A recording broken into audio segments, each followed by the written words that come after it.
Hi అండి. అందరూ ఎలా ఉన్నారు? బాగున్నారా? నేను కూడా చాలా బాగున్నానండి. ఈరోజు వంకాయతో ఫ్రై చేసుకుందాము. చాలా ఈజీ వంకాయ ఫ్రై. ఇదైతే కాంబినేషన్ పప్పులోకి చాలా బాగుంటుందండి. టేస్ట్ పిల్లలకు కూడా బాగా నచ్చుతుంది. కొంతమంది పిల్లలు వంకాయ తినరు కదా! ఇలా చేసి పెట్టండి. పిల్లలు ఇష్టంగా తింటారు. వీడియో నచ్చితే లైక్ చేయండి, షేర్ చేయండి, సబ్స్క్రైబ్ చేసుకోండి. ఇప్పుడైతే మనం వీడియోలోకి వెళ్ళిపోదాం. ఇక్కడైతే నేను వంకాయలు తీసుకున్నాను. చిన్నగా ముక్కలుగా కట్ చేసిన వంకాయలు నీళ్ళల్లో వేసి, ఉప్పేసి నీళ్ళల్లో వేసి పెట్టుకున్నానండి. ఈ వాటర్లో కొంచెం పాలు కూడా వేసుకోవాలి. అప్పుడు వంకాయ కర్రీ కూడా కొంచెం టేస్ట్ వస్తుంది ఫ్రై. ఇప్పుడైతే ఒక బాండీ తీసుకున్నా. ఆ బాండీలో ఆయిల్ వేసుకున్నా. ఈ వంకాయ ఫ్రైకి కొంచెం ఆయిల్ ఎక్కువగానే పడుతుందండి. ఇక్కడైతే నేను 2 స్పూన్స్ ఆయిల్ తీసుకొని ఇందులోనే పోపు గింజలు వేసుకుంటున్నా. ఆవాలు, జీలకర్ర వేసి కొంచెం చిటపట అన్న తర్వాత వెల్లుల్లి వేసుకుంటున్నాను అండి. కచ్చపచ్చగా దంచిన వెల్లుల్లి వేసి కరివేపాకు వేసిన. పచ్చి కరివేపాకు, ఈ కరివేపాకు వల్లే ఫ్లేవర్ మంచిగా వస్తుంది కర్రీకి. అలాగే 2 ఎండుమిర్చి వేసి కొంచెం కలుపుకోవాలి. ఈ తర్వాత బాగా వేగిన తర్వాత ఇందులో మనం కట్ చేసి పెట్టుకున్నాం కదా ఇందాక వంకాయలు, అవి వేసుకోవాలి. ఈ వంకాయలన్నీ వేసేసి బాగా మగ్గించుకోవాలండి. ఈ వంకాయలు కట్ చేసి పెట్టుకున్న వెంటనే కర్రీ చేసేసుకోవాలండి. లేకపోతే వంకాయ కర్రీ కొంచెం టేస్ట్ మారిపోతుంది. ఇవన్నీ వేసి బాగా మగ్గించుకోవాలి. ఇప్పుడు మనం ఒకసారి కలిపేసుకోవాలండి. తర్వాత అంతా కలిసేలాగా వంకాయలకు పట్టేలాగా ఆయిల్ కలిపేసుకొని ఇందులో మనం కొంచెం పసుపు యాడ్ చేసుకుంటామండి. ఇక్కడ మనము ఈ కర్రీకి ఒక మసాలా పట్టుకుంటామండి. ఆ మసాలా ఒక్కటి పట్టుకుంటే చాలు, చాలా బాగుంటుంది ఫ్రై. మనమైతే సింపుల్గా ఈజీగా చేసేసుకోవచ్చు. ఇక్కడైతే నేను పసుపు వేసుకున్నాను. కొంచెం పసుపు యాడ్ చేసిన తర్వాత మళ్ళీ ఒకసారి కలిపేసుకోవాలి.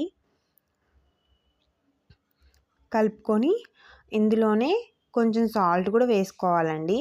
సాల్ట్ వేయడం వల్ల వంకాయ త్వరగా మగ్గిపోతుంది. ఇంకా తగినంత సాల్ట్ వేసుకోవాలి. ఎందుకంటే మనము మళ్ళీ మసాలా పట్టుకునేటప్పుడు అందులో కూడా సాల్ట్ వేసుకుంటాము. ఇలా కలిపిన తర్వాత ఇందులోకి ఇవి వంకాయలు మగ్గిపోతాయండి.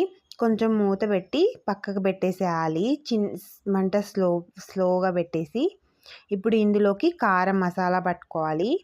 ఈ మసాలాలోకి ఎండు కొబ్బరి ముక్కలు, అలాగే వెల్లుల్లి, కొంచెం ఉప్పు, కారం తీసుకోవాలండి. తీసుకొని ఇవన్నీ మెత్తగా గ్రైండ్ చేసుకోవాలి. మిక్సీలో వేసుకొని ఇలా పొడి పొడిగా చేసి మిక్సీ పట్టేసుకొని పెట్టుకోవాలండి. ఇది చాలా బాగుంటుంది టేస్ట్. ఇది పక్కన పెట్టేసుకోవాలి. ఇప్పుడు మనము ఇందాక ఫ్రై చేసుకున్నాం కదా వంకాయలు, మెత్తగా బాగా మగ్గిపోయాయండి. వంకాయలు మెత్తగా ఫ్రై అయిపోయాయి బాగా. ఇప్పుడు ఇందులో మనం ఇందాక పట్టుకున్న మసాలా మొత్తం వేసేయాలి. వేసేసి ఈ మసాలా మొత్తం వంకాయలకి పట్టేలాగా కారం కలిపేసుకోవాలి. అంతే అండి. ఇంకా ఈ మసాలా మొత్తం వంకాయకి పట్టేలాగా బాగా కలిపేసుకోవాలి.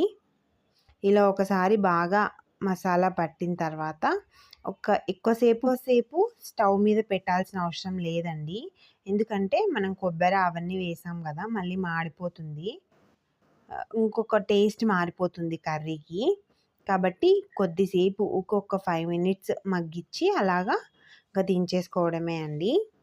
ఇదైతే చాలా బాగుంటుంది కాంబినేషన్. పప్పుచారు లాగా చేసుకొని వంకాయ ఫ్రై పెట్టేసుకుంటే పక్కన కాంబినేషన్ చాలా బాగుంటుంది. మార్నింగ్ చపాతీలోకైనా చాలా బాగుంటుందండి ఇది.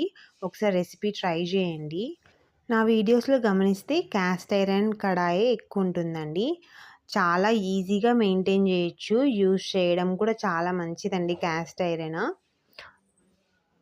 ఇక్కడైతే వంకాయ ఫ్రై చాలా టేస్టీగా చాలా బాగా వచ్చిందండి. చూస్తుంటేనే నోరూరుతుంది కదా. మస్ట్ ట్రై రెసిపీ అండి. సింపుల్గా ఈజీగా చేసుకోవచ్చు. పిల్లలు ఉంటే మాత్రం పిల్లలకి బాగా నచ్చుతుంది. వంకాయ తినని పిల్లలు కూడా ఈజీగా తినేస్తారండి. Thanks for watching.